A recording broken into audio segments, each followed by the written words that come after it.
Welcome সবাইকে। দেখো, আজকে যে বিষয়টা আলোচনা করব সেটা হচ্ছে উপপাদ্য 48। তোমাদের অঙ্ক বইতে আছে উপপাদ্য 48।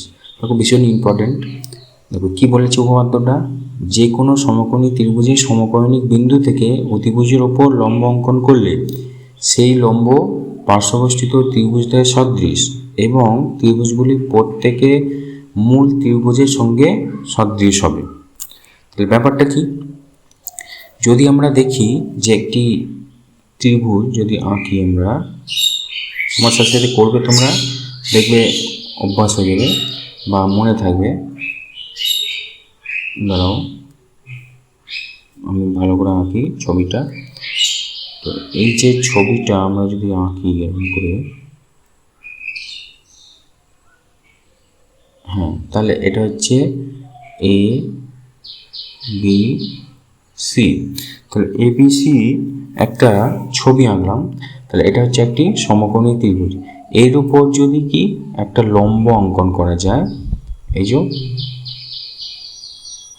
লম্ব অঙ্কন করলাম এবিসি বাহুর উপর থেকে, তাহলে কি হবে এটা, দেখো আমি বুঝিয়ে দিচ্ছি ব্যাপারটা কি।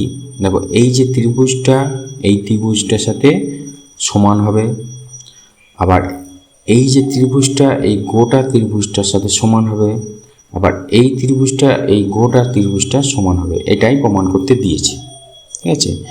তাহলে আমি প্রমাণ করি। দেখো দেখো প্রদত্তগুলো লিখবে। তারপর দেখো এবিসি একটি সমকোণী ত্রিভুজ।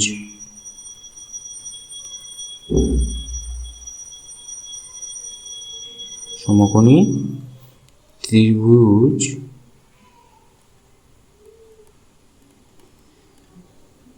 যার কি এ কোণ একটি সমকোণ, এ কোণ একটি সমকোণ, মানে এই যে এ কোণটা হচ্ছে কি, এটা হচ্ছে 90 ডিগ্রি, এই কোণটা হচ্ছে 90 ডিগ্রি, মনে থাকবে।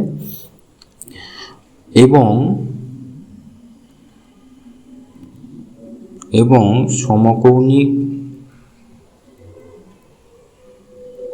সমকৌণিক বিন্দু এ থেকে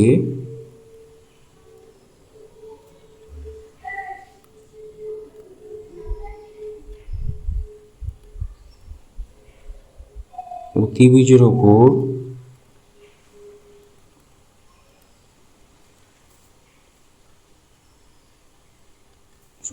অতিভুজ বিসি,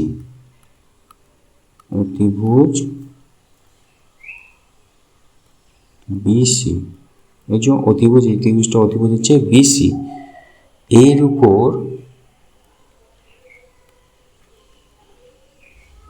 এরপর কি করব, এডি, এই যে এডি লম্ব। ব্যাপারটা কি, দেখো এই যে ত্রিভুজটা আমরা এঁকেছি এটা হচ্ছে একটা সমকোণী ত্রিভুজ। সেই সমকোণী ত্রিভুজে যে এইটা কি, এটা হচ্ছে অতিভুজ। এই অতিভুজের উপর এই বিন্দু থেকে একটি লম্ব অঙ্কন করা হলো, এটা হচ্ছে প্রদত্ত করা হলো। তাহলে প্রমাণ করতে হবে কি, প্রমাণ করতে হবে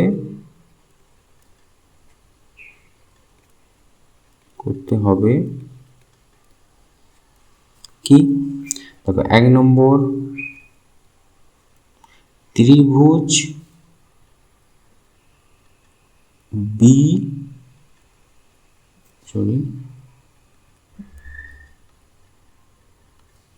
প্রমাণ করতে হবে ত্রিভুজ, এই যে ডি বি এ, এই ত্রিভুজটা ডি বি এ ও ত্রিভুজ এ বি সি, অর্থাৎ ওই বড় ত্রিভুজটা, এই ত্রিভুজটা হচ্ছে পরস্পর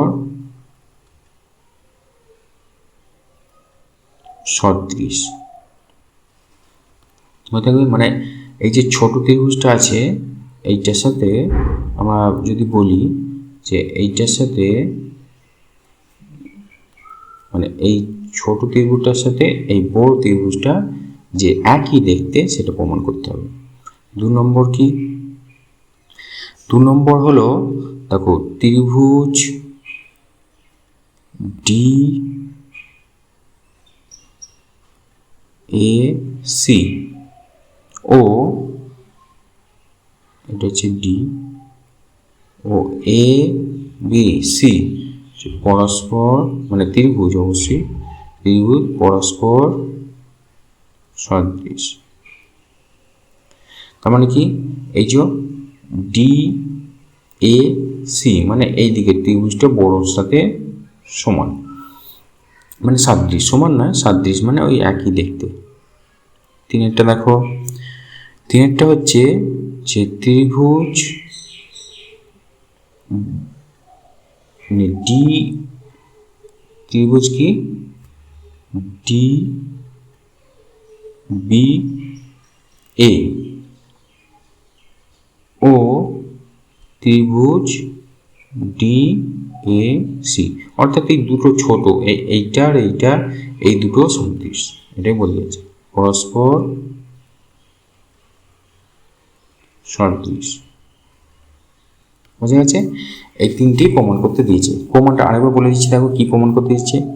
দেখো এইটার সাথে গোটা ত্রিভুজটা একবার, এই ত্রিভুজটার সাথে গোটাটা একবার, আর এইটা আর এইটা, এই দুটো যে সদৃশ সেটাও একবার। বোঝা গেছে? তো পরের স্লাইডে যাই, এটা তো হচ্ছে না, তাহলে এখানে একটা ত্রিভুজটা এঁকে নিয়ে আমি চট করে,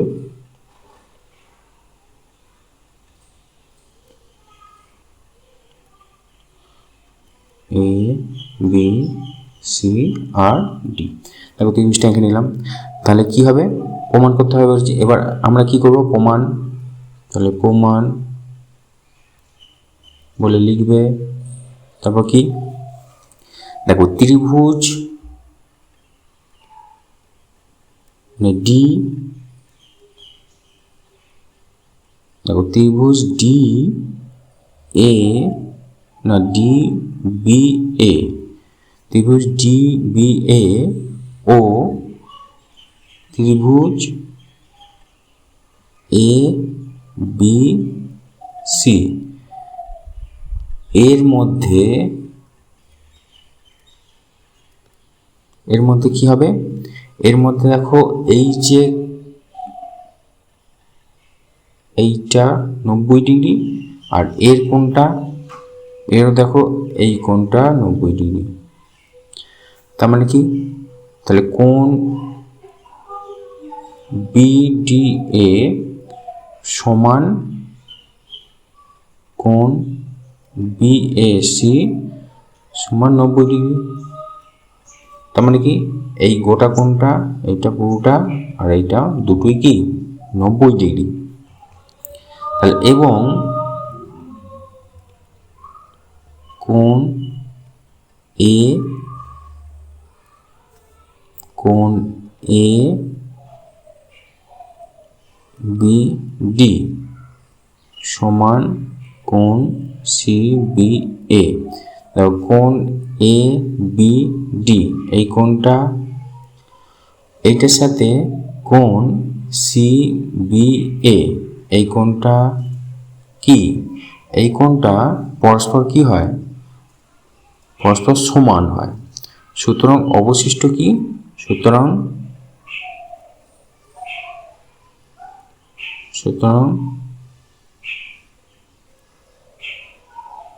অবশিষ্ট, তাহলে বি এ ডি সমান বি সি এ।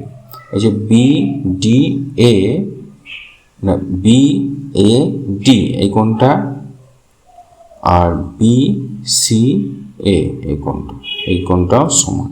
বুঝে গেছে? তাহলে দেখো ত্রিভুজ ডি বি এ, এই যে ডি বি এ এই ত্রিভুজটা ও ত্রিভুজ এ বি সি এর কি হয়, সদৃশ কোণী হবে। ঠিক আছে, তাহলে বলা যায় যে ত্রিভুজ ডি বি এ ও ত্রিভুজ এ বি সি এটা কি, এরা হচ্ছে পরস্পর সদৃশ। ঠিক আছে, আচ্ছা এখানটা আরেকবার বলি তো কিভাবে প্রমাণ করলাম। দেখো বলা যায় কি ত্রিভুজ ডি এ বি, এই ছোট ত্রিভুজটা এদিকেরটা, হ্যাঁ, এর সাথে এই গোটা ত্রিভুজটা কি, আমি যদি সম্পর্ক তৈরি করি একটা, দেখো বি ডি এ, এই যে কোণটা, আর আমার দেখো বি এ সি, এই কোণটা প্রথমত কি 90 ডিগ্রি, দেখো এই কোণটা আর এই কোণটা 90 ডিগ্রি। সুতরাং কি আমরা এরপর কি দেখতে পাবো যে এ বি ডি এই কোণটা, তো এই কোণটার সাথে কি কোণ, দেখো সি বি এ, এই কোণটা এটা হচ্ছে সমান। আর অবশিষ্ট কোণটা রইল দেখো হচ্ছে বি এ ডি, এই কোণটা এর সাথে বি সি এ, এই কোণটা সমান। তাহলে বলা যায় যে এই দুটো ত্রিভুজ সমকোণী, মানে সাদৃশ্যকোণী, মানে একই কোণী, সব কোণই সমান। তাহলে বলা যায় এখানে দেখো এই দুটো পরস্পর সাদৃশ্য বলা যায়, এটা হচ্ছে প্রমাণিত। আমরা বলতে পারি যে 1 নম্বর প্রমাণটা হলো প্রমাণিত হলো। তাহলে 2 নম্বর প্রমাণটা আমরা পরের পেজে করি। তো 2 নম্বর প্রমাণটা করতে গেলে আবার ছবি এঁকে নিই।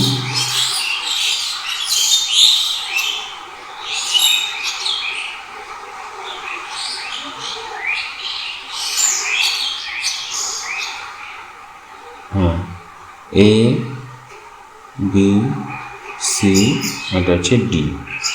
ঠিক আছে, তারপর 2 নম্বর প্রমাণ কি একই রকমভাবে, তাহলে আবার বলা যায় যে ত্রিভুজ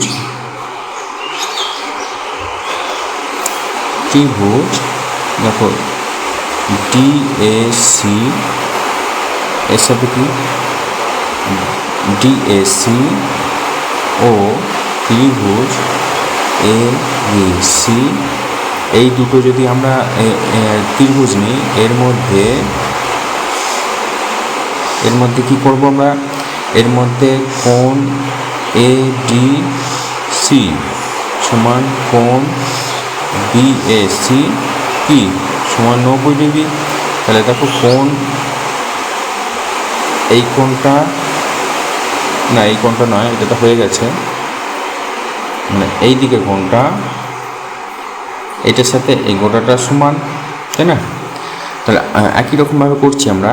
তাহলে কোণ এ সি ডি সমান কোণ বি সি এ, মানে এ সি ডি এই কোণটা এর সাথে বি সি এ, এই কোণটা কি, এই কোণটা আমরা বলতে পারি, দেখো আমরা যদি বলি যে এখানে এই কোণটা একটা হচ্ছে সমান, তাহলে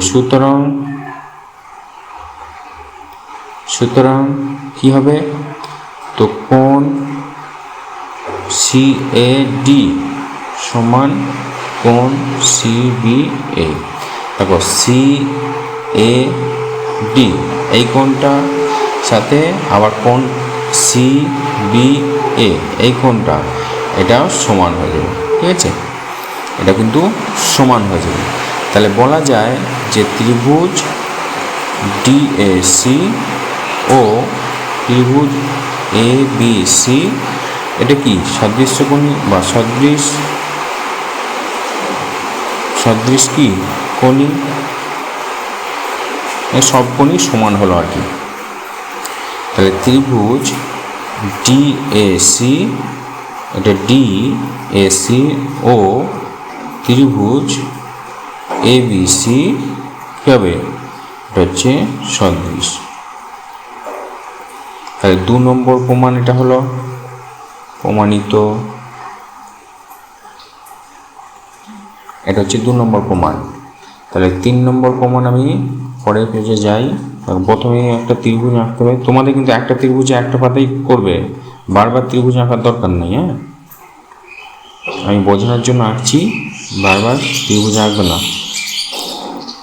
তোমাদের বইয়ে যেমন আছে তেমন করেই করবে। দেখো এরপর কি আমরা বলতে পারি যে 3 নম্বর প্রমাণটা করব। তাহলে ডি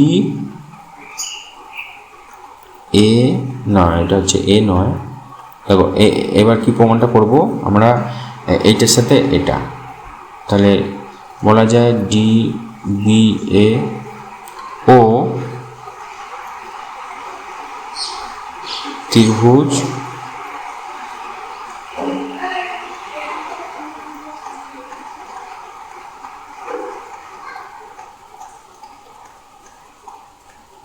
দেখো সরি ডিবিএ ত্রিভুজ এ বি সি, এরা কি পরস্পর সদৃশ। আমরা দেখলাম কি পরস্পর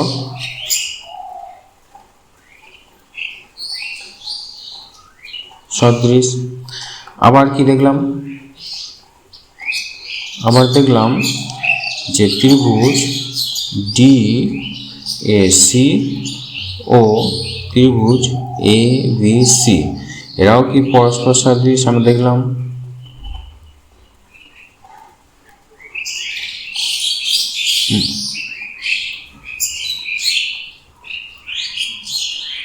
সদৃশ, আমরা দেখেছি এটা। তাহলে সুতরাং বলা যায় কি, সুতরাং বলা যায় যে ত্রিভুজ ডি বি এ, এই যে এটা, ও ত্রিভুজ ডি এ সি, তোমরা এটা পরস্পর কি পরস্পর সদৃশ। ঠিক আছে, তাহলে এটাও কিন্তু 3 নম্বর প্রমাণ। তাহলে প্রমাণিত। দেখো এই যে 3টে প্রমাণ তোমরা করলে, এটা খুব একটা শক্ত নয়।